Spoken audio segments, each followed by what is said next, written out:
बेहद स्वागत है जी सभी स्टूडेंट्स का। हमारे साथ मनप्रीत चीमा जी हैं।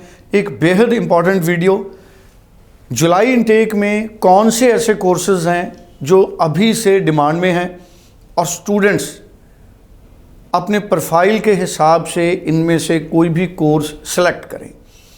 और जो पिछले साल में हमने देखा है कि ऑस्ट्रेलिया में प्राइवेट कॉलेजेस में रिफ्यूज़ल बहुत ज़्यादा आई है, तो इस बार जुलाई इनटेक में कोई भी स्टूडेंट अगर प्राइवेट कॉलेज में अप्लाई करना चाहता है तो वह 10 बार सोचे और एक बार मनप्रीत चीमा जी से बात करिए। बहुत सारे स्टूडेंट्स को लगता है कि उनके पास फंड्स नहीं हैं, उनकी प्रोफाइल फंड्स के हिसाब से सूटेबल नहीं है, जबकि बहुत सारे स्टूडेंट्स के पास फंड्स को शो कैसे करना है जेन्युइन तरीके से ये एक्सपर्टाइज नहीं है। बहुत सारे स्टूडेंट जिनके पास एग्रीकल्चर इनकम है उनको ये भी नहीं पता कि हम दूसरी इनकम्स और एग्रीकल्चर इनकम को मिलाकर कैसे अपनी इनकम शो कर सकते हैं। तो ये तमाम पॉइंट्स पर आज मनप्रीत चीमा जी से बात करेंगे। चीमा जी बेहद स्वागत है जी आपका। Thank you sir. Thank you sir. एक एक करके मैं आगे बढ़ूंगा। सबसे पहले तो मुझे ये बताएं सर कि कौन से कोर्सेज हैं जो जुलाई इनटेक में अभी से डिमांड में हैं जिसके बारे में स्टूडेंट सोचें।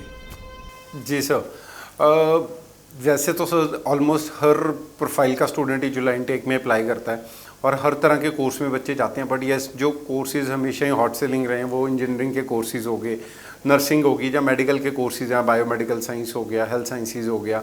अगर हम इसकी बात करें आईटी से रिलेटेड, तो जर्नल आइल्स आईटी में अब कोई भी नहीं जाना चाहता है, हर कोई जाना चाहता है आर्टिफिशियल इंटेलिजेंस में, क्लाउड कंप्यूटिंग में, नेटवर्किंग में।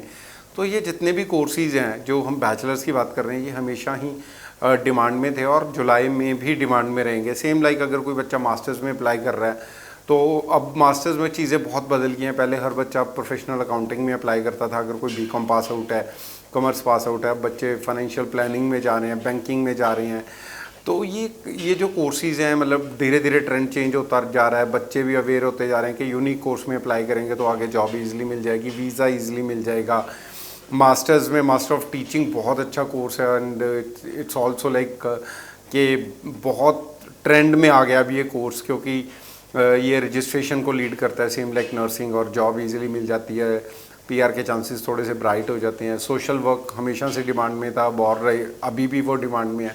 तो ये कुछ कोर्सेज हैं जिनमें हर बच्चा अप्लाई करना चाहता है बिकॉज जॉब अपॉर्चुनिटीज़ अच्छी हैं ऑस्ट्रेलिया में इन कोर्सेज़ को करने के बाद। टीचिंग हो गया, नर्सिंग हो गया, मेडिकल से रिलेटेड और कोर्सेज हो गया, आर्टिफिशियल इंटेलिजेंस हो गया, cloud computing, banking, financial planning, data science, ये सारे बहुत अच्छे कोर्सेज हैं। इनमें बच्चों को अप्लाई करना चाहिए बिकॉज यूनिक कोर्सेज हैं और वीज़ा हाई कमीशन हमेशा यूनिक कोर्स में हमेशा खुश होकर वीज़ा देगा रेदर देन अगर कोई बच्चा किसी जेनरिक कोर्स में अप्लाई कर रहा है। तो मैं हर बच्चे को यही बोलूँगा कि एक स्पेशलाइजेशन के साथ किसी भी कोर्स में अप्लाई कर रहे हो, एक अच्छे स्पेशलाइजेशन में अप्लाई कीजिए। Don't go for that generic courses कि मुझे एमबीए सिर्फ नॉर्मल करनी है, जब मुझे बैचलर्स ऑफ बिजनेस करना है। इन कोर्सेज में वीज़ास बहुत कम आ रहे हैं, जो जितने भी जेनरिक नॉर्मल कोर्सेज हैं।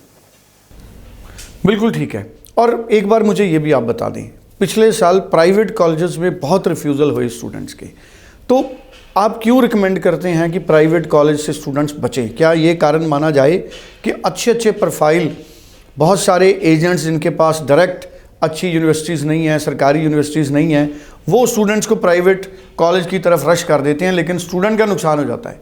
क्या यही एक मेजर रीज़न है कि ऐसे प्रोफाइल जो पब्लिक और सरकारी यूनिवर्सिटी, पब्लिक अच्छी रिप्यूटेड प्राइवेट यूनिवर्सिटी के लिए एलिजिबल हैं, वो कॉलेज में चले जाते हैं तो रिफ्यूज़ल मिलता है? तो अब इससे बचे कैसे स्टूडेंट्स? देखो सर, बहुत सिंपल है। अगर कोई बच्चा, आजकल तो इतना एडवांस टाइम आ गया, अब तो किसी पर डिपेंड होना ही नहीं चाहिए। मैं तो ये बोलता हूँ कि इवन अगर कोई बच्चा हमारे से भी अप्लाई करता है, मैं तो बच्चे को ये बोलता हूँ कि आप खुद इंटरनेट पे एक बार प्रॉपर रिसर्च करो, पढ़ो, जो भी मैं ऑप्शंस आपको दे रहा हूँ, जो मेरी टीम जो भी आपको ऑप्शंस दे रही है आगे फर्दर स्टडीज़ के लिए।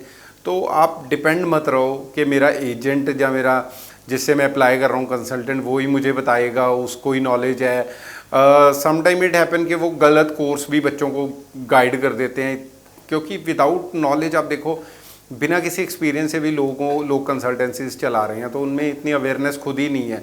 पहले तो जो बंदा आपको गाइड कर रहा है, जो आपकी काउंसलिंग कर रहा है, काउंसलिंग कहने को बहुत छोटा वर्ड लगता है पर मेरे को लगता है बहुत बड़ी रिस्पॉन्सिबिलिटी होती है काउंसलर की, क्योंकि उसके हाथ में पूरा करियर है एक बच्चे का।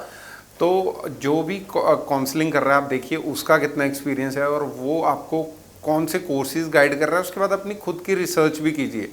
देखो प्राइवेट कॉलेजेस में कभी भी वीज़ाज़ नहीं आते थे, 100 फाइल्स लगती थी, 10 वीज़ाज़ ही आते थे, उससे ज़्यादा कभी वीज़ाज़ नहीं आए। और मैंने अपने करियर में एक सिंगल स्टूडेंट भी किसी प्राइवेट कॉलेज में नहीं अप्लाई करा।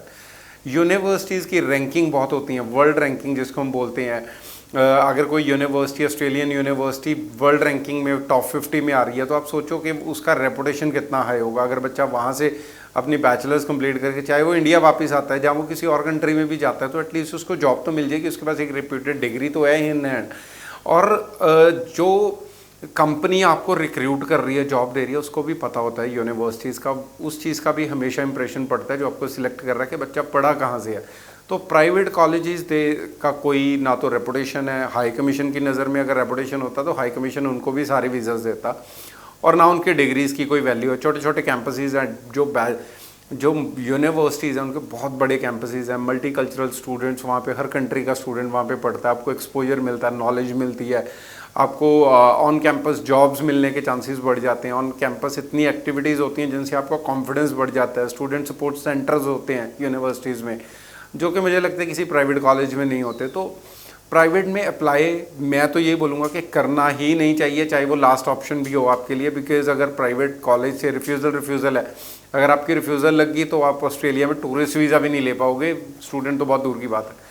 तो गलत डिसीजन मत लीजिए। अगर आपकी एलिजिबिलिटी बनती है, अच्छे से रिसर्च कीजिए, इस चीज़ के पीछे मत लगिए कि फ़ीस बाद में जाएगी, मेरे पैसे बच जाएंगे, वीज़ा नहीं आया। अगर आप पहले ही इतने नेगेटिव चलोगे तो वीज़ा के चांसेस पहले दिन ही कम हो जाएंगे। तो डोंट बी सो नेगेटिव, आप पॉजिटिव होके चलो। बहुत अच्छे एक्ट्स हैं ऑस्ट्रेलिया में स्टूडेंट्स को लेके। कभी भी किसी की फ़ीस का नुकसान नहीं होता अगर कोई बच्चा फ़ीस भी भर देता है। अगर मैं 0.1% सोच भी लूँ कि किसी का नहीं भी हुआ वीज़ा थ्रू, तो किसी के पैसे नहीं ख़राब होते। अगर आप ये सोच रहे हो कि मैं प्राइवेट में तो मैं इसलिए बच जाऊँगा कि मेरे पता नहीं वीज़ा आएगा कि नहीं, आप पहले इतने नेगेटिव होकर चलोगे तो वीज़ा कभी भी नहीं आएगा। So be positive, apply in a good reputed university, in a good course. आगे सारी चीज़ें स्मूथली आपकी निकलेंगी। और यूनिवर्सिटी के रेपुटेशन के ऊपर वीज़ा देता है high commission. Auto grant visas जो होते हैं वो कभी भी प्राइवेट कॉलेजेस के नहीं आते, वो हमेशा यूनिवर्सिटीज़ के आते हैं। और सर बहुत सारे स्टूडेंट्स के पास फ़ंड होते हैं लेकिन उनको शो करने नहीं आते। उनको लगता है कि हमारे पास फंड्स नहीं है, तो वो या तो प्राइवेट कॉलेज में चले जाते हैं या फिर उनको रिफ्यूज़ल। एक्चुअली वो भी काउंसलर की ड्यूटी है कि देखो जो एजेंट्स हैं, मैं ये नहीं बोलूँगा कि कोई गलत काम कर रहा है या कोई सही कर रहा है, बट कोई गाइड भी नहीं करना चाहता। कोई nobody wants to give them a proper clarification के फाइनेंशियल्स अरेंज कैसे होने हैं। कई बार बच्चे के पास पैसा या पेरेंट्स के पास पैसा होता है, सिर्फ गाइड करने की ज़रूरत होती है कि वो कैसे मैनेज कर सकते हैं। एक तो मिसलीडिंग इन्फॉर्मेशन बहुत है जी, 50 लाख चाहिए, 40 लाख 6 महीने पुराने चाहिए जी, उसके बिना तो होता ही नहीं। कोई ये नहीं बताता कि फ्रेश फंड्स को हम कैसे दिखा सकते हैं, फ्रेश फंड्स का मतलब क्या है, उनके हम सोर्स भी दिखा सकते हैं। तो ये छोटी छोटी चीज़ें हैं कि जिनके कारण लोग मिसगाइड हो रहे हैं और ये पैकेजेस में अप्लाई कर रहे हैं बच्चे। मेरा पैकेज कर लो, हमें भी फ़ोन आते हैं सर पैकेज कर लो, आप पैकेज नहीं करते।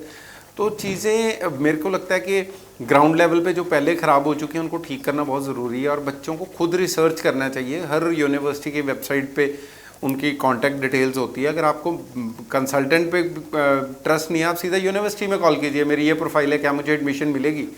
तो ये छोटी छोटी चीज़ें, थोड़ा सा तो आपको, मैं बच्चों को बोलूँगा, थोड़ा सा तो कॉन्फिडेंस आपको अब दिखाना पड़ेगा। आप कॉल करने से डरिए मत यूनिवर्सिटी में, या कंसल्टेंट को ये मत बोलिए कि उस यूनिवर्सिटी में अप्लाई करिए जहाँ पे मेरा इंटरव्यू ना हो, जहाँ पे मेरे को कुछ यूनिवर्सिटी पूछ ना ले। आप एक ऐसे कंट्री में जा रहे हो जहाँ पे सारी स्टडी इंग्लिश में होगी, जहाँ पे हर लेक्चर इंग्लिश में होगा, तो एक इंटरव्यू से क्यों डरना।